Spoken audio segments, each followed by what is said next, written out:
সময় কাছাকাছি চলে আসছে, ফজরের সময় অতি নিকটবর্তী। আম্মা জান বলেন নবী মাত্র প্রথম রাকাতে প্রথম সিজদায় এখনো কান্না।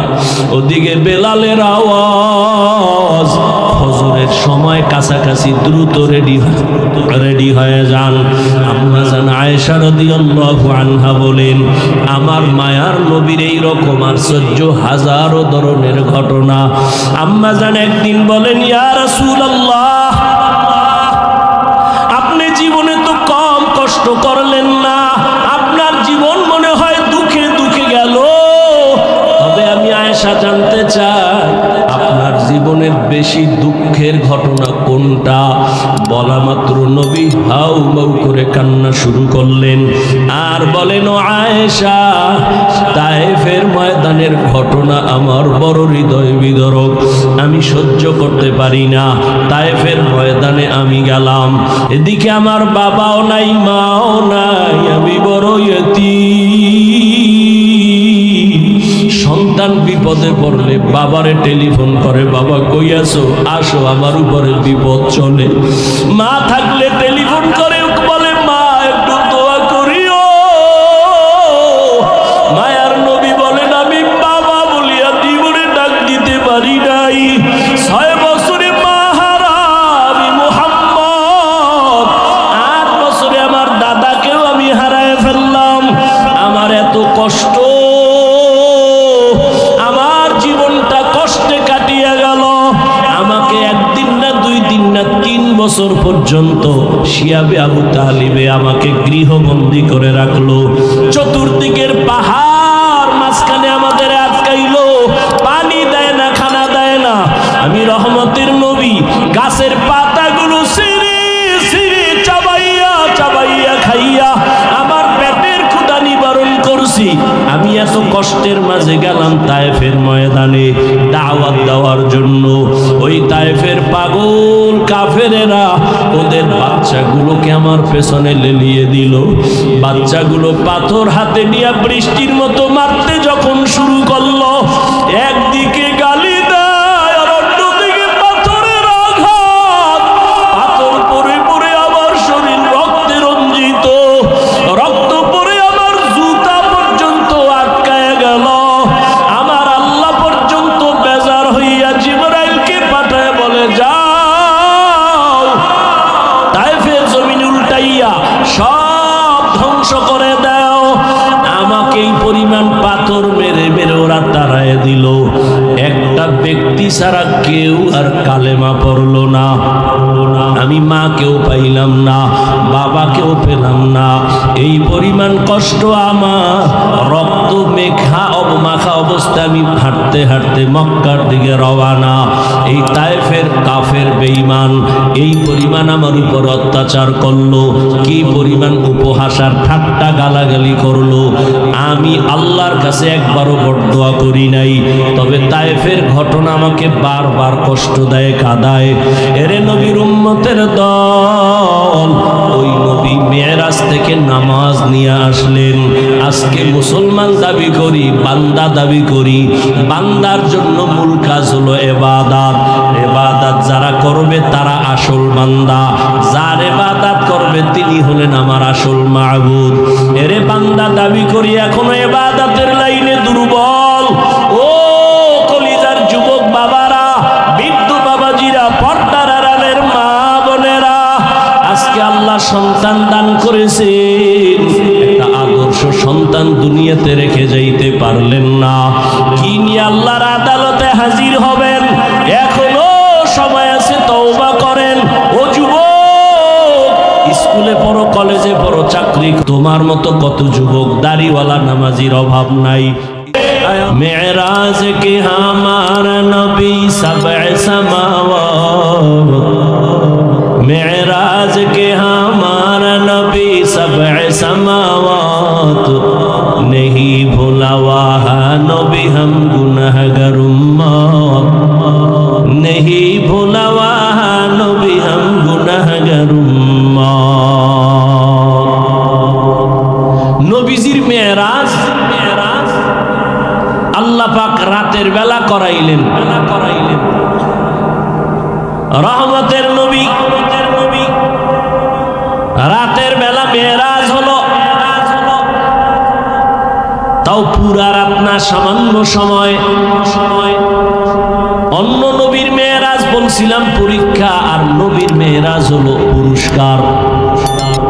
আমাদের মাদ্রাসার ছাত্রদের মধ্যে একটা ছাত্র পরীক্ষা দিয়া যে পুরস্কার পায়, তার তো পরীক্ষা হবেই।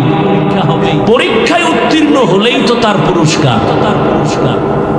ছাত্র যখন উত্তীর্ণ হইতে হইতে পুরা দেশের মধ্যে এক স্কুলের একটা ছেলে, পুরা স্কুল না দেশের মধ্যে নাম্বারে এক, পোস্টারিং করে, মাইকিং করে, প্যান্ডেল করে, মানুষজন ডাক দেয়, আমগো স্কুলের ছেলেটা সারা বাংলাদেশে এক, মাদ্রাসার ছেলেটা এক, পুরস্কার দিব, লোকজন জমাও, মিষ্টি বিতরণ করো, মাইক লাগাও। মুসা নবীর মেরাজের মাইক নাই, ঈসা নবীর মেরাজের মাইক নাই। আমার নবীকে আল্লাহ পুরস্কার দিবেন। আল্লাহ তাআলা সব নবী রাসূলদের এলান করায় দিলেন, বাইতুল মাকদিসে হাজির হও, রহমতের নবী সেখানে আসবেন, আমি আল্লাহ সেখান থেকে উপরে নিয়া পুরস্কার দেওয়ার জন্য রেডি করতেছি। রহমতের নবীরে আল্লাহ পাক পুরস্কার দেওয়ার জন্য রেডি করাইলেন। এখন অনেকে এখনো ১৫০০ বছর পরে বহু বেঈমান আর নাস্তিক নবীর মেরাজকে এখনো বিশ্বাস করে না। বলে স্বপ্ন যোগে হয়েছে, রূহের জগতে হয়েছে, সশরীরে হয় নাই। এখনো বহু নাস্তিক বেঈমানরা নিয়ে কথা বলে। আল্লাহ তাআলা বলেন, সুবহান, পবিত্র সত্তা আল্লাহ। আল্লাহ তো সবসময় পবিত্র, আবার কেন পবিত্র বললেন? পবিত্র বলার কারণ মানুষের ধারণা থাকতে পারে উল্টা পাল্টা। এই অল্প সময় নবীকে আসমান পর্যন্ত কেমনে নিলেন, নবী কেমনে গেলেন, গিয়া আবার চলে আসলেন। এখানে একটা কথা আমাদের ভুল, নবী যান নাই, আসেন নাই, আল্লাহ নিয়েছেন। নবী মেরাজে গেছেন না আল্লাহ নিছেন? আল্লাহ নিছেন। আল্লাহ নিছেন বললে আর ভেজাল নেই। কেন? আল্লাহ তো বলেন আমি সুবহান, আমি তো পবিত্র। তোমাদের হাজারো প্রশ্ন আছে, কেন তোমার মেধা দুর্বল? আমি আল্লাহ তো কোনো দুর্বলতার মধ্যে নাই। তোমার দুর্বলতার জন্য তুমি খানা খাও, খাওয়ার পরে আবার তুমি ঘুমাও। আমি আল্লাহর লা তাখুযুহু সিনাতুন ওয়ালা নাওম, আমি আল্লাহর ঘুম নাই, তন্দ্রাও নাই, আমার মধ্যে কোনো দুর্বলতা নাই। তোমার মেধা দুর্বল, আমি সব দুর্বলতা থেকে পাক। তোমার যত দুর্বলের ধারণা সব থেকে আমি পবিত্র।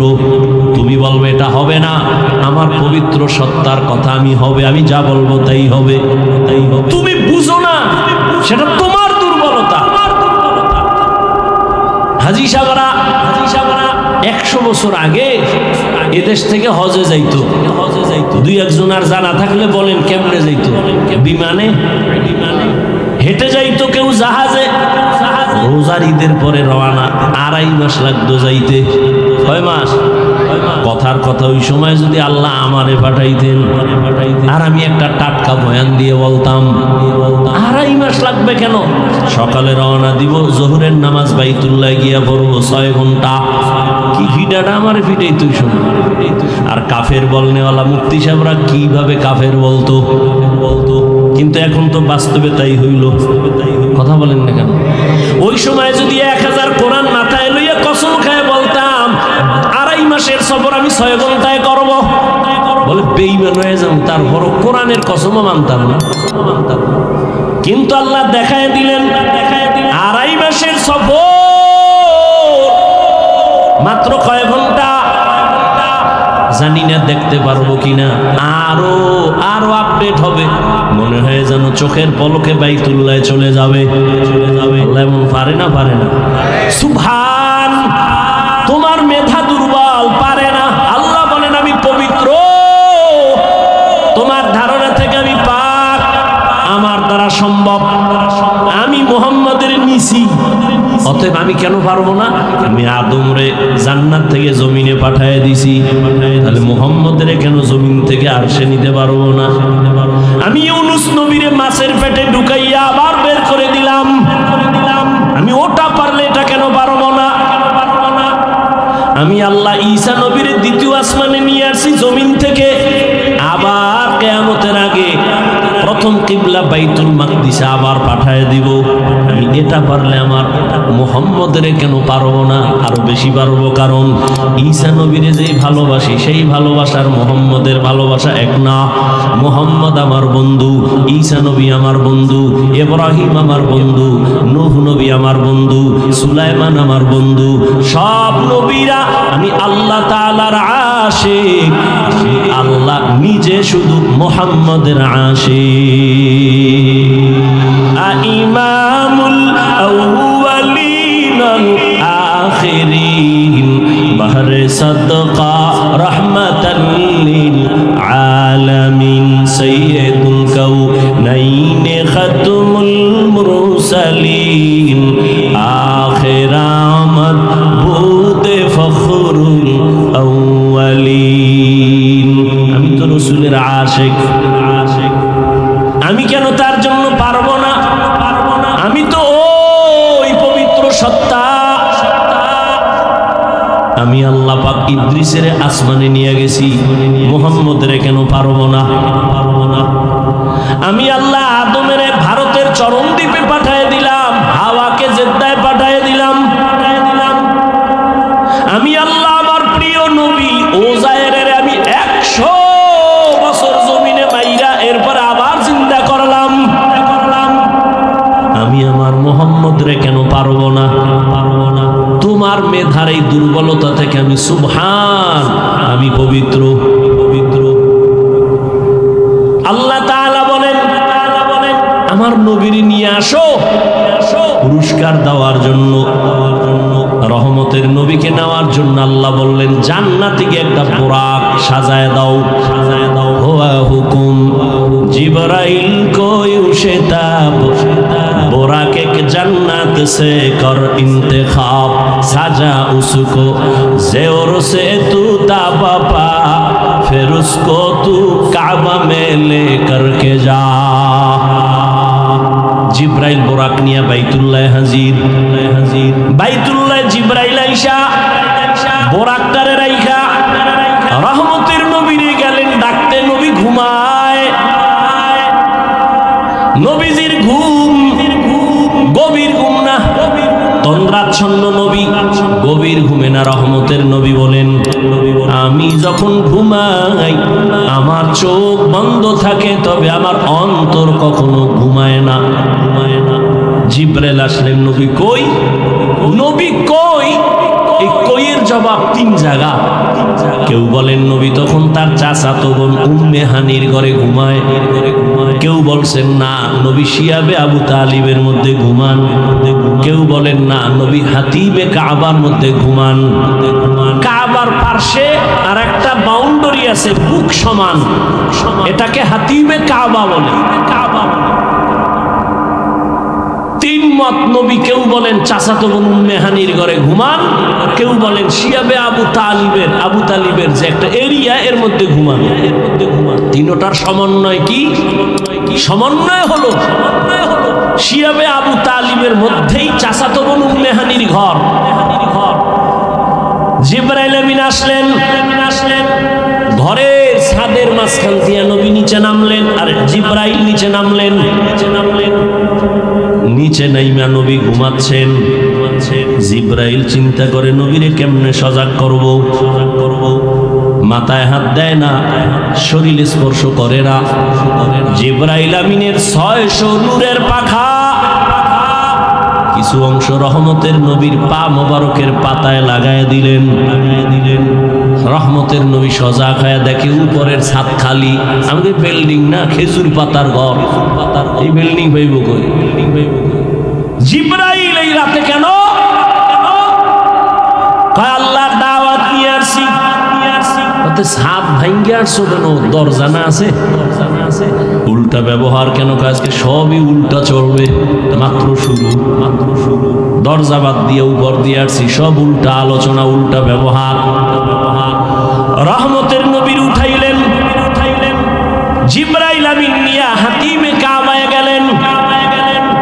নবী ওখানে আবার শুয়ে পড়লেন। ওখান থেকে উঠাইয়া রহমতের নবীরে ঝমঝম কূপের কাছে নিলেন।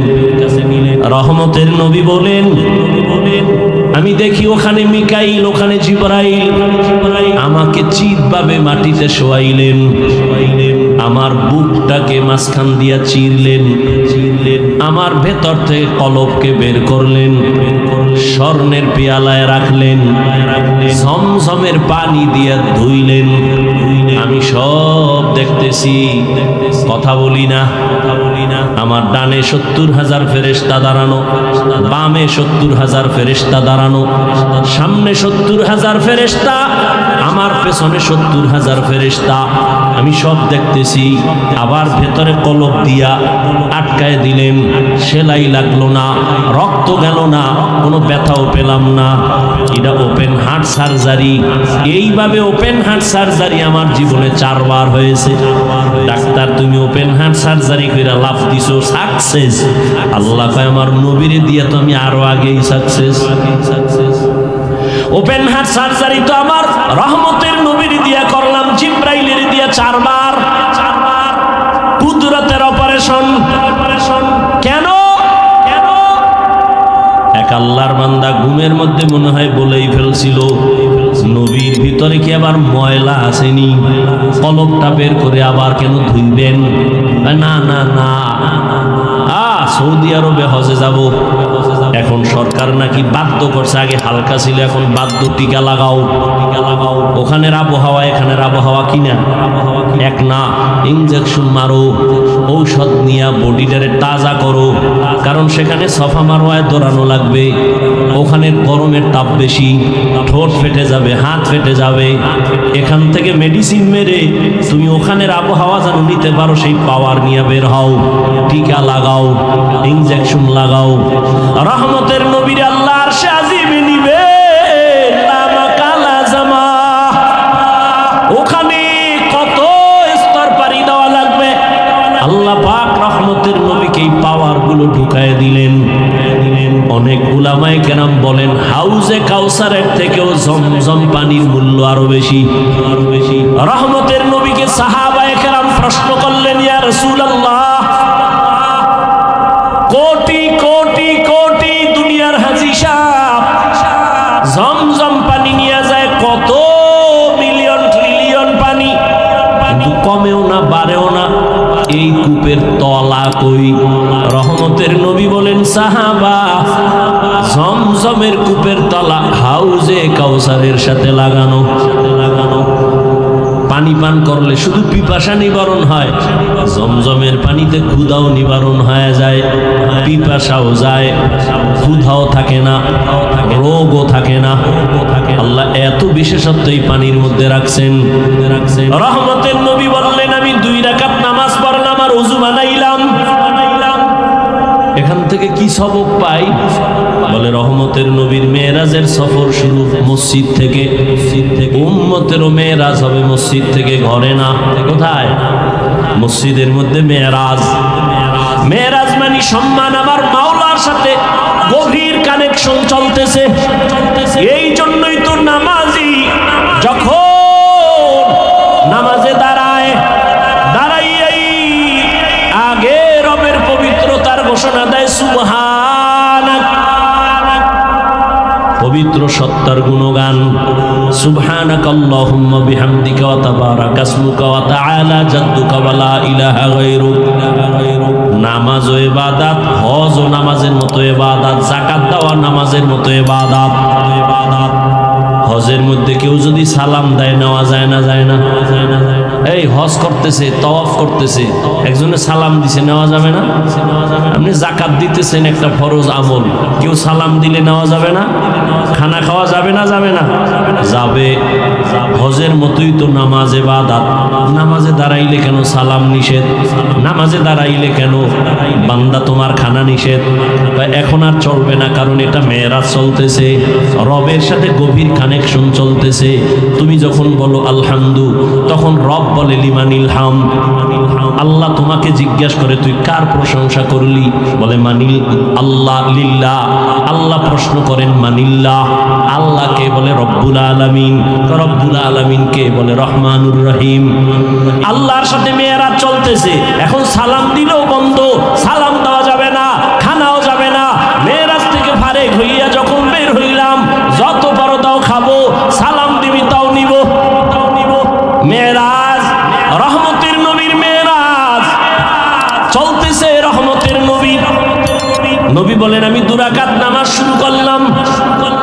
এখান থেকে উলামায়ে কেরাম বলেন তুমি যে কোনো সফরে বের হও, 2 রাকাত নামাজ পড়ে ওযু করে চলে যাও। নবী বোরাকে উঠবেন, জিব্রাইল কয় উঠেন। নবী বোরাক রেডি।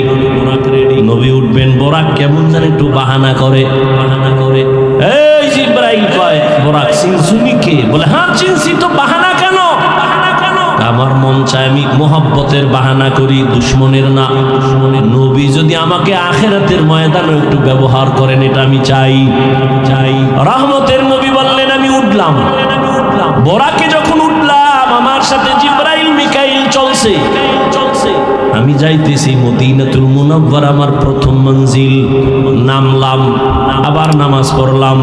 নবী বলেন আমার বাইতুল্লাহ থেকে বাইতুল মাকদিস পর্যন্ত যাইতে 1 মাস লাগে। কয় মাস?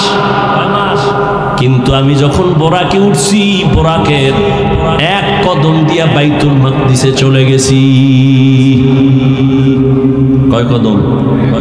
এটা কেমনে সম্ভব? আল্লাহ কয় সুবহান, তোমার অসম্ভবের প্রশ্ন থেকে আমি পবিত্র, আমার দ্বারা সম্ভব। আমি আল্লাহ পাক রব্বুল আলামিন এটা সম্ভব করে নিলাম। মানুষেরই যদি আল্লাহ সে ক্ষমতা দেয়, বিলকিসের সিংহাসন চোখের পলকে এনে দিছে এক মানুষ, ইলমওয়ালা সুলাইমান নবীর সামনে। রহমতের নবী বললেন আমি বাইতুল মাকদিসে যাওয়ার মধ্যে আরো কয়েকটা স্টেশনে দাঁড়াইলাম। জিব্রাইল পরিচয় করালেন। এর মধ্যে আমার হঠাৎ নজর পড়ে গেল মুসা নবীর এলাকা তুর পর্বতে। এখান থেকে গেলাম, আবার সামনে নবীর কবর পর্যন্ত আল্লাহ দেখায় দিলেন। আমি দেখি মুসা নবী কবরের মধ্যে নামাজ আদায় করতেছেন। সুবহানাল্লাহ। না আরো বিড়ি টানো তো সুবহানাল্লাহ জোরে। সারাদিন মিথ্যা গীবত শেখা, এই জমানে সুবহানাল্লাহ আসবে কেমন? খারাপ লাগতেছে না? কষ্ট হলে বলেন, আমি অন্যদিকে দৌড় দিয়ে দোয়া করে দিই। আল্লাহ সবাইকে কবুল করে।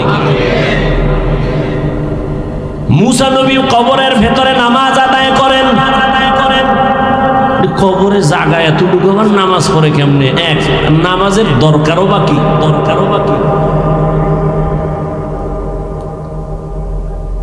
নবীজি বলেন ক্বালা রাসূলুল্লাহ সাল্লাল্লাহু আলাইহি ওয়া আলিহি ওয়াসাল্লাম আল আমবিয়া ওয়া আহয়াউন ফি কুবুরিহিম ইউসাল্লুন।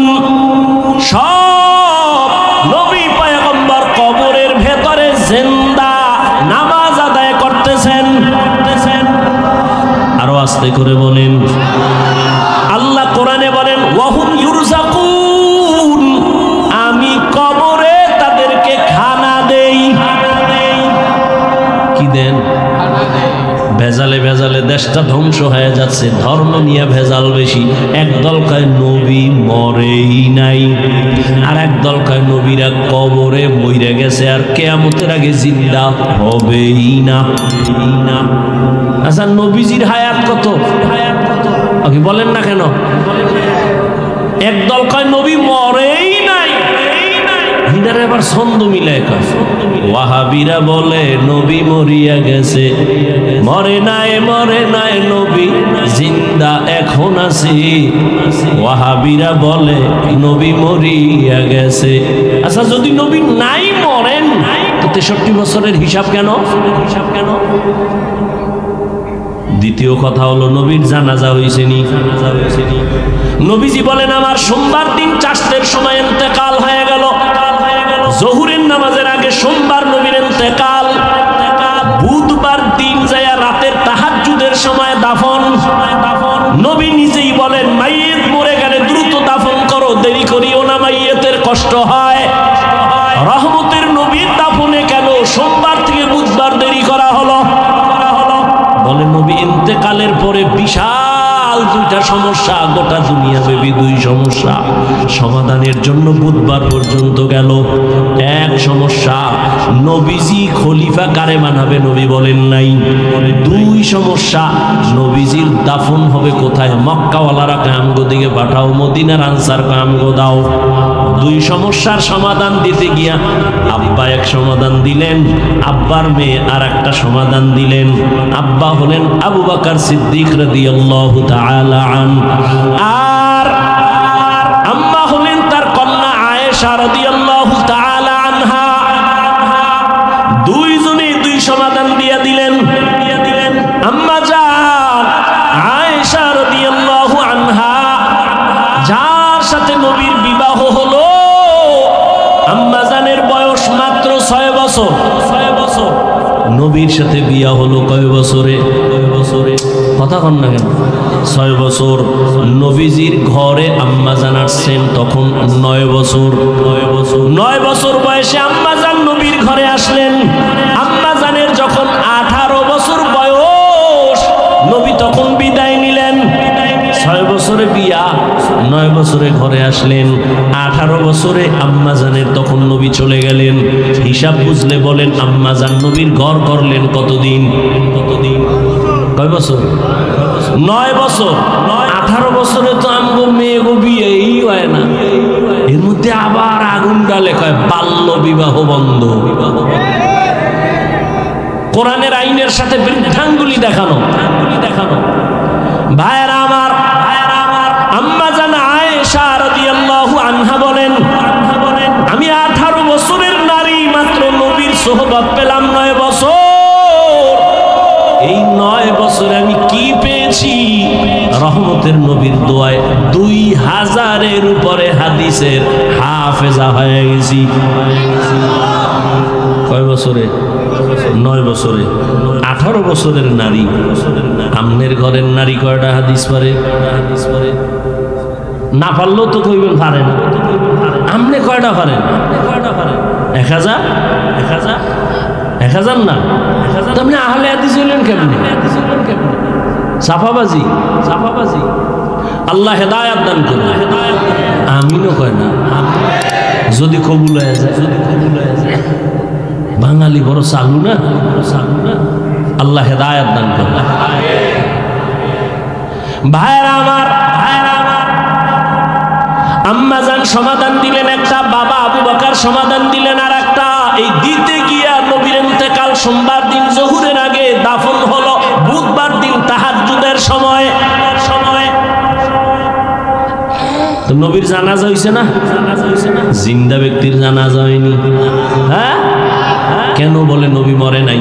আর একদল কয় নবীরা যে কবরে গেছে মইরা, আর জিন্দা হবে না। এবার এটারে টিকাইতে না পাইলে এবার কথা আছে বুঝলাম মানি জিন্দা। আল্লাহ কইছে খানাও দেয়, কি খায়? রুটি না ভাত? যদি রুটি বা ভাত খায়, প্লেট পায় কই, গ্লাস পায় কই, ওখানে বয়ে কেমনে খায়? এরকম ফালতু মানুষ আছে না? আউযুবিল্লাহ বিসমিল্লাহ পারে না, ইমামের আটকানের লেগে একদিন কয় হুজুর মুসা নবীর মায়ের নামটা কোন তো? ইমাম সাহেব যখন কইছে এটা দেখে কাইল জানাম, চায়ের দোকানে গিয়ে লাগাই দিছে। কি ইমাম রাখছো? কিচ্ছু জানেন। আছে না নাই? আল্লাহ হেদায়েত দান করুন। কিছু মানুষ আছে মানে কথা কইতে পারলেই নিজের অনেক বড় মনে করে। আল্লাহ হেদায়েত দান করুন। ভাইরা আমার,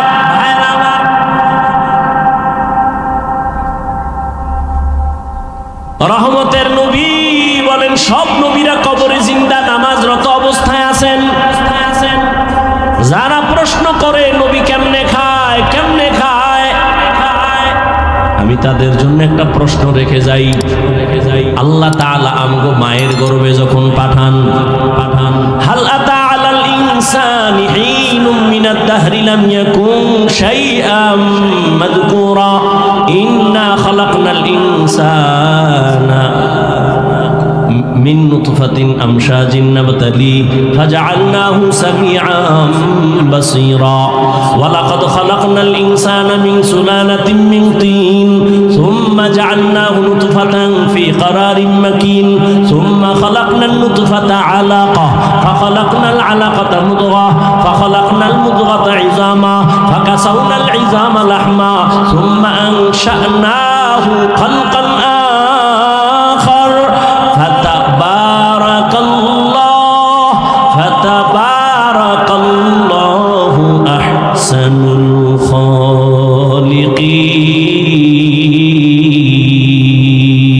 الخالقين।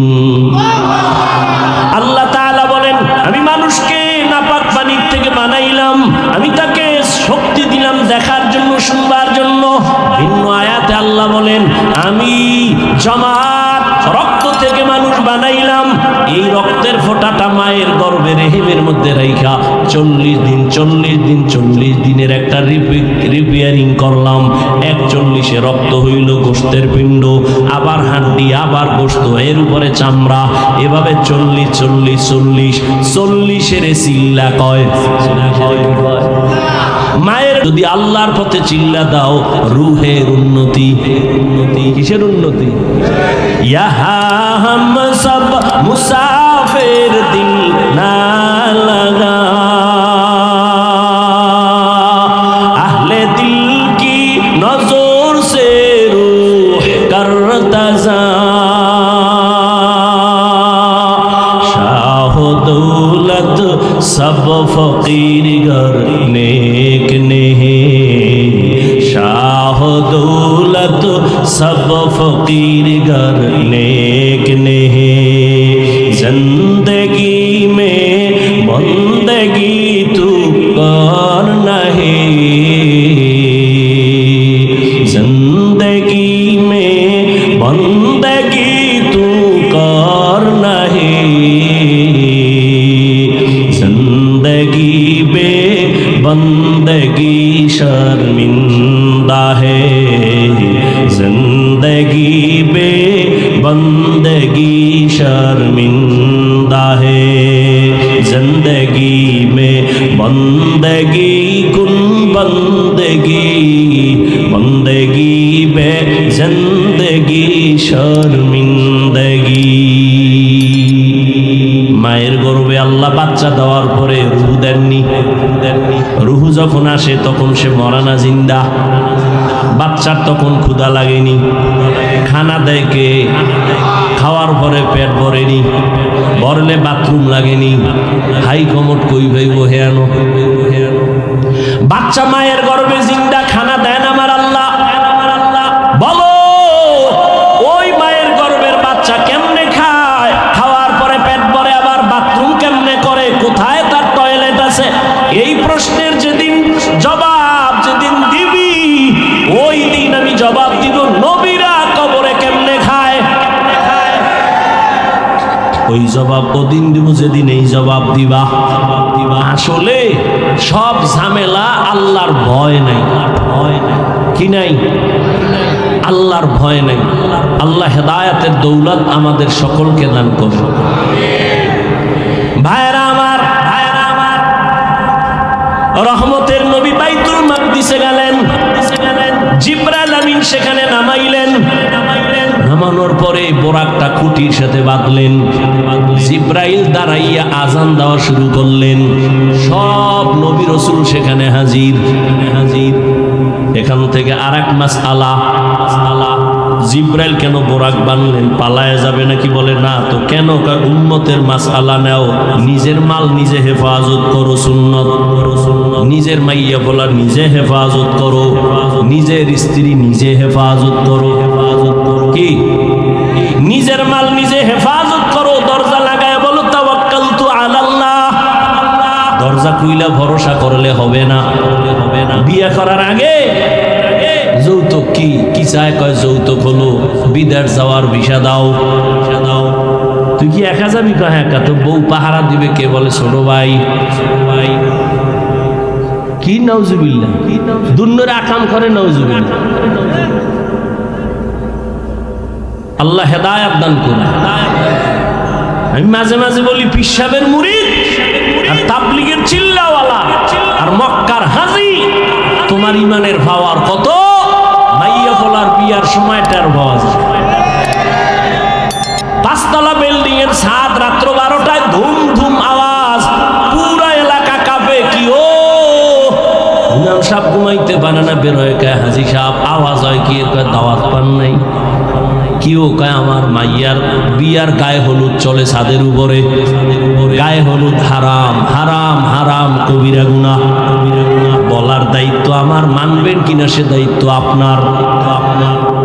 যৌতুক হারাম, গায়ে হলুদ হারাম, হারাম।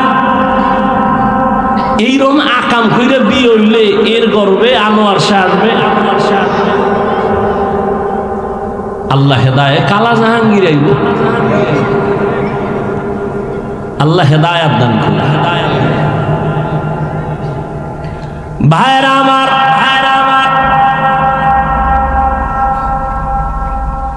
জিবরাইল বুঝাই দিলেন নিজের মাল নিজে হেফাজত করো। জিবরাইল আজান দিছে, নবীও তো পারতেন আজান দিতে, নবী দিলেন না কেন? নবীজি দিলে তো ভেজাল লাগিয়ে যাইব। কয় কেমন? নবী যখন বলতে বলতে বলবেন হাইয়া আলা সালাহ, নবী যখন বলবেন নামাজের দিকে আসো, বাই ফোর্স ওয়ার্ডার, যখন মানবা না সাথে সাথে কাফের। এই জন্য আল্লাহ নবীর দিয়ে অর্ডার দেওয়ায় নাই, জিবরাইল আজান দাও। নবীর জবানে বললে তো এটা বাই ফোর্স ওয়ার্ডার হয়ে যাবে, নবীর ওয়ার্ডার না মানলে সে কাফের হয়ে যাবে। জিবরাইল দিয়া বলাইলেন, মুয়াজ্জিন দিয়া বলাইলেন, এরপরও যদি তুমি না যাও অন্তত কাফের হবা না, ফাসিক হয়ে যাওয়া। আল্লাহ কুফরি থেকে উম্মতের বাঁচায় দিলেন নবীর মাধ্যমে। আজান নবী দেন নাই, এবার নামাজের ইমামতি রহমতের নবী করলেন। সব নবী রসুল, রসুলের পেছনে নবী আমার ইমাম। ওখান থেকে আল্লাহ নবীরে ইমামুল মুরসালিন বানায় দিলেন। এবার এখান থেকে রহমতের নবী উপরে রওয়ানা। রহমতের নবী বরাকে উঠলেন, এক টানে 500 বছরের পথ পেরিয়ে প্রথম আসমানে গিয়া দেখে আসমানের মধ্যে 2টা দরওয়াজা লাগানো, জমরাত ইয়াকুত পাথরের দরওয়াজা। দুটো দরওয়াজায় তালা লাগানো, নূরের তৈরি তালা, ভেতরে দারোয়ান। জিবরাইল কয় দরজা খোল, ভেতরে দারোয়ান কয় মান আনতা, কে তুমি? বলে আনা জিবরাইল, আমি জিবরাইল। অমাম্মা, তোমার সাথে কে? বলে হুয়া মুহাম্মদ সাল্লাল্লাহু আলাইহি। জিবরাইল তুমি আসছো নবীরে নিয়া, অর্ডার আনছো নি? হ্যাঁ অর্ডার আছে। তালা খুইলা দাও। আমি তো ভিতরে, তালা তো বাইরে। এবার কেমনে খুলবো? বলে তালার চাবি হলো ইসমে আজম বিসমিল্লাহ। রহমতের নবী বলেন আমি বিসমিল্লাহ বলে তালায় স্পর্শ করলাম, দোনো দরজার তালা খুলে গেল। আসমানের ভেতরে ঢুকলাম। এক একটা আসমানের মোটা, যেমন বাহির থেকে প্যান্ডেল, এইটা কত? বাহির থেকে প্যান্ডেল একরকম, ভিতরে প্যান্ডেল আছে 10,000 মানুষ বসতে পারে। আসমানটা আমরা বাহির থেকে, এখান থেকে উপরের খালি জায়গা 500 বছর, ভেতরের জায়গা 500 বছর। নবী বলেন আমি সব ঘুরে ঘুরে ঘুরে ঘুরে দেখলাম। এরপরে আবার উপরে গেলাম। যাইতে যাইতে যাইতে যাইতে 7টা আসমান পার হয়ে উপরে গেলাম। 7 আসমানে প্রত্যেকটায় 2টা করে দরজা। কেন দরজাগুলো?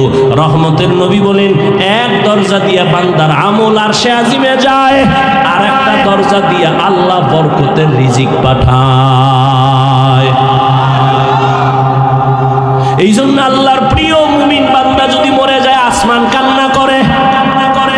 নবী বলেন আমি উঠতে উঠতে একেবারে 7ম আসমান পেরিয়ে উপরে গিয়া দেখি নূরের একটা কাবা, বাইতুল মামুর। 70,000 ফেরেশতারা তওয়াফ করে। একবার যারা চান্স পায় জীবনে আর তারা পাবে না।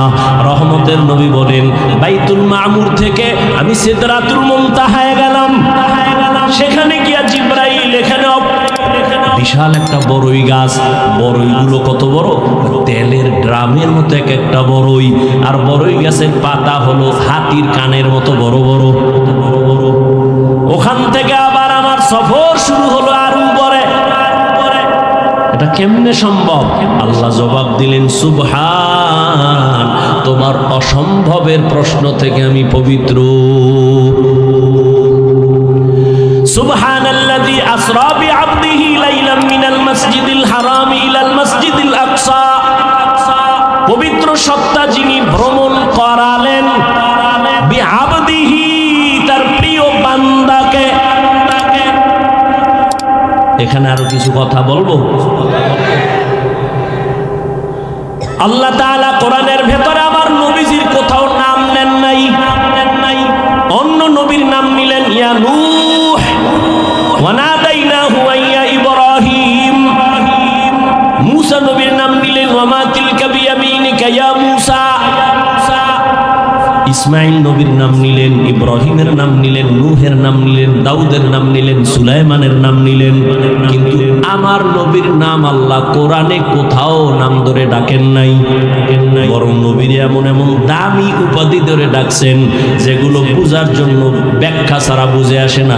এত দামি দামি শব্দ নবীর বেলায় ব্যবহার করছেন উপাধি। ইয়া আইয়ুহাল মুজাম্মিল, ইয়া আইয়ুহাল মুদ্দাসসির, ইয়াসিন, তাহা, হামিম। নবীকে উপাধি দিলেন রাহমাতুল লিল আলামিন, নবীর উপাধি ধরলেন খাতামুন নবিয়্যিন, নবীর উপাধি দিলেন সিরাজাম মুনীরা, বাশীরা ওয়া নাযীরা। নবীরে যদিও নাম ধরে ডাকেন নাই, কিন্তু সৃষ্টির শ্রেষ্ঠ অলংকার যুক্ত শব্দ দিয়া আমার রাসূলকে সম্বোধন করলেন। কিন্তু আশ্চর্য, যেই একটা অলৌকিক মেরাজের ঘটনা আজও ১,৫০০ বছর পরে বেঈমান আর নাস্তিকরা মানতে পারে না, সেই অলৌকিক আমার নবীর ঘটনার ক্ষেত্রে আমার নবীকে আল্লাহ রাসূলুহু বলে ডাকলেন না, নবীহি বলে ডাকলেন না, রাহমাতুল লিল আলামিনও বললেন না, খাতামুন নবিয়্যিনও বললেন না। আল্লাহ তাআলা মেরাজের ঘটনার ক্ষেত্রে নবীকে সম্বোধন করলেন বান্দা। আমরাও বান্দা, হিন্দুরাও বান্দা, ইহুদিরাও বান্দা, খ্রিস্টানেরাও আল্লাহর বান্দা, নবীও বান্দা।